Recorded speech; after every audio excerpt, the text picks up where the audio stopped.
ನಮಸ್ಕಾರ. ನಾನು ಕುಮಾರ್ ಕೊಪ್ಪ ಅಂತ, ಪೂತಿನ ಟ್ರಸ್ಟ್ ಮೇಲ್ಕೋಟೆ ಸದಸ್ಯರು.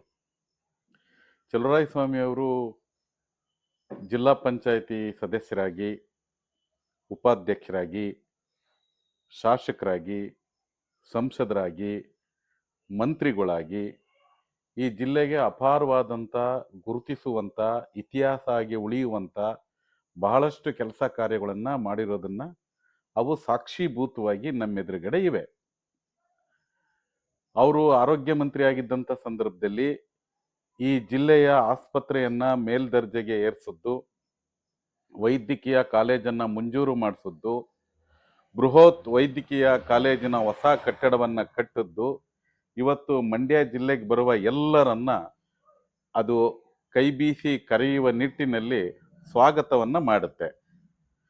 ಅದೇ ಚಲುವರಾಯಸ್ವಾಮಿಯವರು ಸಾರಿಗೆ ಮಂತ್ರಿ ಆಗಿದ್ದಂಥ ಸಂದರ್ಭದಲ್ಲಿ ಪ್ರಾದೇಶಿಕ ಸಾರಿಗೆ ಕಚೇರಿ ಮತ್ತು ಸಾರಿಗೆ ಕಚೇರಿಯನ್ನ ಆವಿಷ್ಕಾರಗೊಳಿಸಿದ್ದು, ನಾಗಮಂಗಲದಲ್ಲಿ RTO ಕಚೇರಿಯನ್ನ ತೆರೆದದ್ದು, ನೂತನ ಬಸ್ ನಿಲ್ದಾಣಗಳನ್ನು ಇಡೀ ಜಿಲ್ಲೆಯಾದ್ಯಂತ ಪ್ರಾರಂಭ ಮಾಡಿದ್ದು, ಕಾವೇರಿ ಭವನ ಅಂದರೆ ನೀರಾವರಿ ಇಲಾಖೆಯ ಕಟ್ಟಡ ಮತ್ತು PWD ಭವನ ಲೋಕೋಪಯೋಗಿ ಇಲಾಖೆಯ ಭವನಗಳು ಮಂಡ್ಯಕ್ಕೆ ಎರಡು ಕಣ್ಣಿದ್ದ ಹಾಗೆ ಸ್ವಾಗತ ಮಾಡುತ್ತೇವೆ.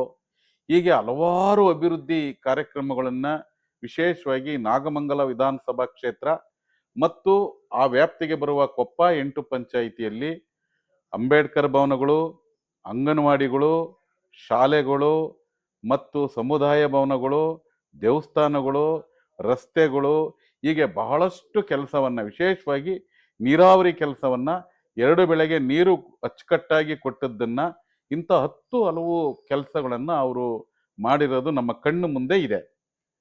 ಈಗ ಮಾನ್ಯ ಚಲುವರಾಯಸ್ವಾಮಿಯವರು ಕೃಷಿ ಮಂತ್ರಿ ಆದ ನಂತರ ಒಂದು ಹೊಸ ಇತಿಹಾಸವನ್ನೇ ಮಂಡ್ಯ ಜಿಲ್ಲೆಯಲ್ಲಿ ಸೃಷ್ಟಿ ಮಾಡಿದ್ರು.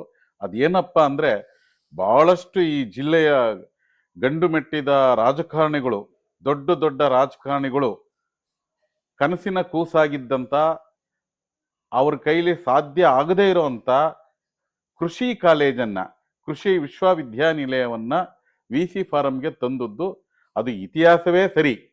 ಅದರ ಒಟ್ಟಿಗೆ ಹಾಳು ಕೊಂಪೆಯಾಗಿದ್ದಂಥ, ಕೆಟ್ಟಿ ನಿಂತಿದ್ದಂಥ ಮಂಡ್ಯ ಸಕ್ಕರೆ ಕಾರ್ಖಾನೆಗೆ ಪ್ರಾರಂಭದ ದಿನಗಳಲ್ಲೇ 50 ಕೋಟಿ ಅನುದಾನವನ್ನು ತಂದದ್ದು ಅವರ ಹಿರಿಯ ರಾಜಕಾರಣದ ಮುತ್ಸುದ್ದಿತನಕ್ಕೆ ಹಿಡಿದ ಕನ್ನಡಿ, ಅವರ ಅನುಭವದ ರಾಜಕಾರಣಕ್ಕೆ ಹಿಡಿದ ಕನ್ನಡಿಯಾಗಿದೆ.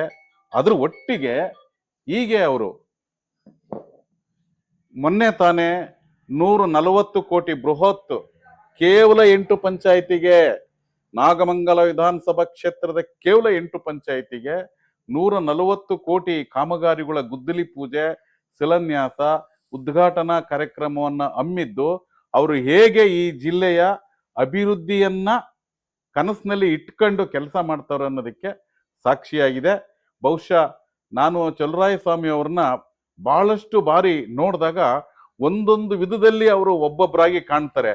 ಒಂದು ದೃಷ್ಟಿಕೋನದಲ್ಲಿ ಅವರು SM ಕೃಷ್ಣ ಅವ್ರ ತರ ಕಾಣ್ತಾರೆ, ಮತ್ತೊಂದು ದೃಷ್ಟಿನಲ್ಲಿ SD ಜಯರಾಮ್ ತರ ಕಾಣ್ತಾರೆ, ಮತ್ತೊಂದು ದೃಷ್ಟಿಯಲ್ಲಿ G ಮಾದೇಗೌಡರ ತರ ಕಾಣ್ತಾರೆ, ಮತ್ತೊಂದು ದೃಷ್ಟಿಯಲ್ಲಿ HK ವೀರಣ್ಣಗೌಡರು ತರ ಕಾಣ್ತಾರೆ, ಚೌಡಯ್ಯನವ್ರ ತರ ಕಾಣ್ತಾರೆ.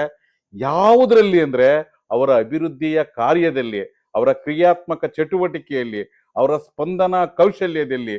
ಬಹುಶಃ ಈ ಜಿಲ್ಲೆಯ ಎಲ್ಲಾ ರಾಜಕಾರಣಿಗಳ ನಡೆ, ನುಡಿ, ಹಾವ ಭಾವ, ಅಭಿವೃದ್ಧಿಯನ್ನ ಮನನ ಮಾಡ್ಕೊಂಡು ಈ ಜಿಲ್ಲೆಯ ಅಭಿವೃದ್ಧಿಯ ಅಧಿಕಾರ ಅನ್ನೋದನ್ನ ಯಾರೂ ತಪ್ಸಕ್ಕಾಗದೇ ಇರೋ ರೀತಿಯಲ್ಲಿ ಅವರು ಕೆಲಸ ಮಾಡ್ತಾವ್ರೆ. ಒಬ್ಬ ಒಳ್ಳೆ ರಾಜಕಾರಣಿ, ಸ್ಪಂದನಾಶೀಲ, ಸ್ನೇಹಜೀವಿ, ಮುನಿಸ್ಕೊಂಡವ್ರನ್ನೂ ಕೂಡ ಬೆನ್ ತಟ್ಟಿ ಪಕ್ಕಕ್ಕೆ ಕರ್ಕೊಂಡು ಜೊತೆಲಿರೋ, ನಾನು ನಿನ್ಗೇನಾರ ಮಾಡ್ತೀನಿ ಅನ್ನೋ ಒಬ್ಬ ರಾಜಕಾರಣಿ ಯಾರು ಅವರೇ ಅಂದ್ರೆ ಅದು ಓನ್ಲಿ ಒಂದು ಚಲುವರಾಯಸ್ವಾಮಿ.